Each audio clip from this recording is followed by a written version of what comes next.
guys, welcome to another edition of Tag Team. I'm your host, Cesar Scorpio, alongside the invincible E. Vincent. CM Punk is crazy. This edition here of Monday Night Raw Review, Roulette edition, followed by the Lucha Minute, is all about CM Punk. But let's go down the chart, what happened here, and the way it ended. CM Punk beginning, CM Punk the end. Let's get started here. First things first, Shawn Michaels comes out, promotes his new show on USA. Then CM Punk comes out and says, what are you still doing here? Challenges the fans on why are you cheering him and booing me? I'm the one leaving. I am the future. Yes, this guy's a dinosaur. He's the past. He's not coming back. And then here comes the comparisons. I'm a little like you. Shawn Michaels says, you're nothing like me except maybe the fact that you don't drink, you don't do drugs. And CM Punk says, yeah. Anymore, yeah. No, you used to cough medicine there. No. That's the way that little first segment ends. And then we get started here with the much anticipated match. Sin Cara, Evan Bourne, finally happened. Wow. And what did you feel about that match, G? I thought it was great. It could have been better, but it gave them both a chance to show what this type of wrestling is actually all about. CM Punk. It's in the brain. CM Punk in my brain. Sin Cara. Sin Cara and Evan Bourne, it went back and forth, a whole lot of acrobatics. The transitions were pretty smooth, but it was nice and crisp, nice and fast. A little thing it was lacking, I think, was more crispness. It was lacking that.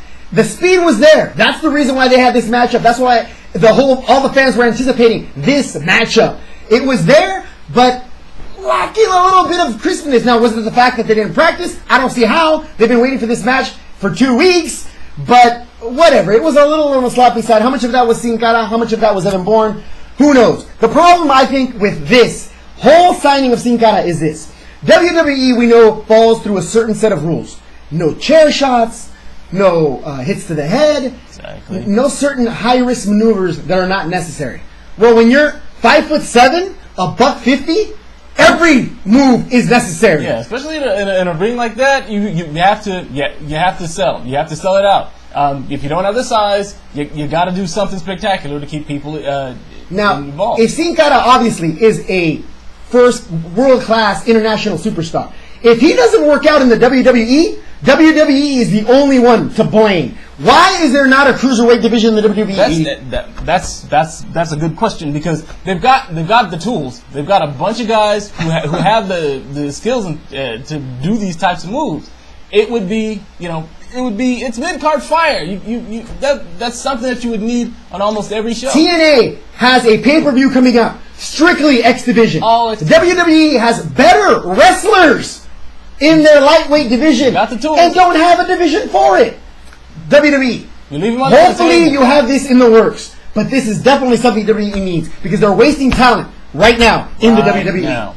Following that, there was another turn of the roulette wheel. Alberto Del Rio and the Big Show. Again, are you kidding me? Big Show was furious, especially when he found out that Maryse made it into a cage match. She didn't really make it. All she did was spin the wheel. I mean, like Del Rio wasn't checking her out head to toe while she was doing it. But whatever. Cage match. Thank goodness for Mark Henry. That beast of a man comes out, rips the door off. The steel cage, no less. That's the door off the cage. Takes the cage in the ring, makes a Big Show sandwich, and the other half of the cage breaks down. Continues to talk crap, by the way. Mark Henry just letting the crowd have it, letting Big Show have it. Of course, Del Rio wins the match by sneaking out of the door that's no longer there. But man, where has this guy been? I have no idea, but I'm glad he's here. See, this turn for Mark Henry has been pretty much a step forward. But because before he was basically dying on the vine. He was not getting used really. He was just sort of lying fallow over on SmackDown. Ever since the Attitude Era ended, the WWE didn't really have any heavies. I mean, hardcore heavies. No heavies like this. I mean, The Miz, possibly. CM Punk, definitely. But a guy that not only feared by many, which, Kane dabbed in that a little bit, but hey, he turned face out of nowhere. I think I'll start with this. Yeah, I think that's when it actually turned. In case when did he change? Yeah, I think that was it. Yeah. But anyway, Mark Henry is that guy. R-Truth is that guy. These guys are legitimate bona fide heavies that take the belt, give it away, take the belt. You got to have that kind of transaction. Exactly. You can't have Randy Orton and John Cena hold the belts all year long. That's boring. Yes. No drama equals yawn. Weak. I'm sure you know about this, but again, if these are new execs jumping in here, making these decisions, bad decisions. Fix that. Fix that fast before we start turning away to TNA. You know. Anyway, following that is when we had the good stuff. The main event, R-Truth, John Cena. This ended up being a tables match. Yeah. Oh, great. Ends up changing the course of the match when CM Punk comes out, and CM Punk has a little to do with John Cena's table. As John Cena tried to do the AA on R-Truth, the table is moved by CM Punk, misses. R-Truth spears John Cena into a chair in the corner. A table in the corner. Voila! Victory. R-Truth. Now CM Punk's not done. Takes the mic, goes into the stage area, but the show is ready to close out. But this match spilled over into extra time. So he's got the mic already on borrowed time. But he's sitting there, Indian style, on the stage. He goes over John Cena. He goes over Vince McMahon. He goes over Stephanie and Triple H, nonetheless. Explain what happened here. Oh, man. CM Punk let everybody have it. He let John Cena know that he didn't hate John Cena. In fact, he liked John Cena more than most of the people behind the stage. Right.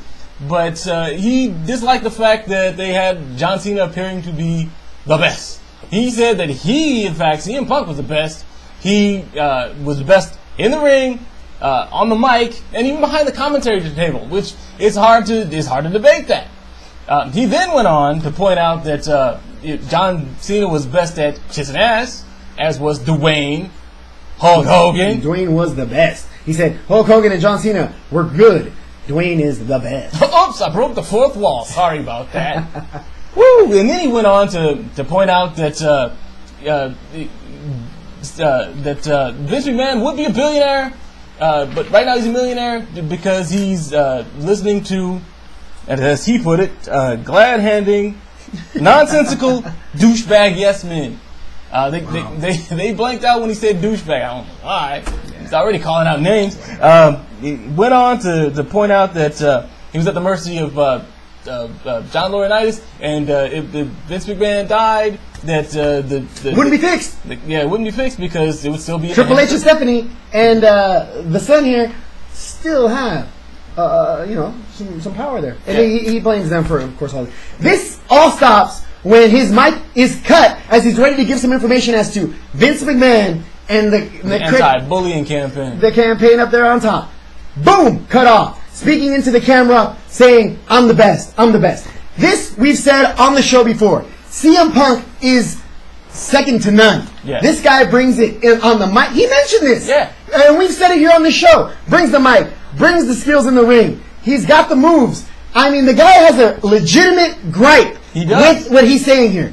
And it makes perfect sense. Yeah. It's this. We've said it here before. This WWE is catered to the younger generation. Unfortunately for us, we're not them. So the less blood in the ring, less high risk. Also, the fact he pointed out that the fact that The Rock is going to be at the main eventing at WrestleMania 28. Mad about that. For what reason? He's got 3 movies on the grill already. But he's just going to show up at WrestleMania? Angry about that. For good reason. The guy's already got main event at WrestleMania with already John Cena. Yeah. I mean, you can't say that these are not legitimate. Rights. So how they're going to end up fixing this, if this was part of the angle, if it's not, he's still claiming he's going to be the champion when he leaves. He mentioned drop names saying Ring of Honor, going back to there, going to New Japan. Who knows? Dropping NWA references there. Yeah, gave a wave to Colt Cabana. Colt Cabana, baby! Woo! And just this guy's burning down bridges right and left. Hey, so if this moves on, great. If he's on Raw next week, if he's still in the WWE next week, we'll find out soon enough. Exactly. Here. Hopefully, and by the way, if he goes to one of these other places, we're going to start following them intensely. There we go. That's all the information we have on this intense Roulette edition of Monday Night Raw Review. Now, let's kick it off here with the Lucha Minute, which was pretty exciting again on its own. We had some information here previously on Ángel de Oro winning the Idol tournament here in CMLL. There was another tournament that just happened here this weekend. This was the CMLL new tournament for Kings of Air tournament. Rey de los Aires. Now, these guys, 14 men in the ring at the same time as the last man standing. Who was the last man standing? Ángel de Oro. Again. This guy has yet to receive a title shot. Wow. And he is 2-time winner of the last 2 tournaments. Now, there was here a little update as to what's happening with one of the greatest, if not the greatest, Lucha Libre superstar in the world, which is Máscara Dorada. He is back in Mexico after his stay in New Japan. He has brought home the welterweight championship. Won it in the tournament, bringing it back to Mexico. He defeated Risuke Taguchi in that match. So, wow. It's going to be great to see him back here in CMLL. If you guys have not checked out CMLL and have not seen Máscara Dorada, man, do you have something good coming to you. Whew, that's all we got to say here. Remember, there's a new poll up for the WWE, the Unified Wrestling's poll for who's hotter. Who do we have here on the poll this week, E? This week we got Eve Torres versus Brooke Adams. Miss Chessmacher. Nice. Got some photos there. Guys, don't spend too much time in the bathroom. Anyway, from myself, Cesar Scorpio, the Invisible E. Vincent, thank you very much for watching. See you guys on Friday. Peace.